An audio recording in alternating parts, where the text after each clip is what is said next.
The Greek historian of the 1st century before the Common Era, Diodorus, mentions a temple in the Hejaz honoured by the peoples of Arabia. And the 2nd century AD Alexandrian geographer Ptolemy mentions the Arabian towns of Yathribah and Mecca. Sound familiar? We thus know that Mecca and Yathrib, and most likely the Kaaba, existed long before Islam. Moreover, the Jewish historian Josephus, who died in the 1st century AD, tells us that it had long been held that the Arabs were the descendants of Abraham through Ishmael. Non-Muslim sources certainly leave no doubt that a prophetic figure named Muhammad existed, and they provide an unsurprising description of what he meant to his followers.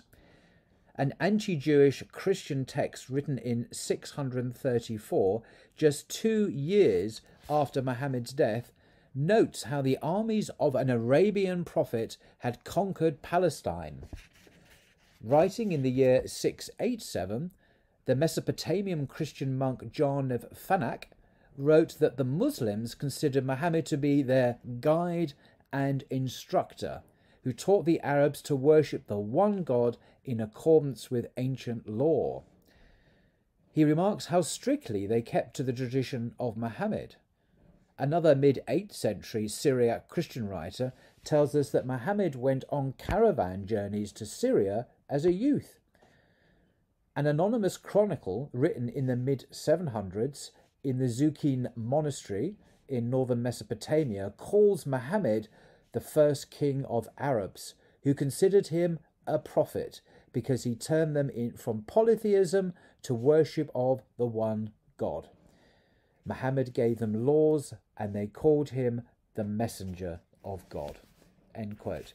So clearly there is an abundance of very early reliable evidence from non-Muslim sources and Muslim sources. The Quran itself names Muhammad.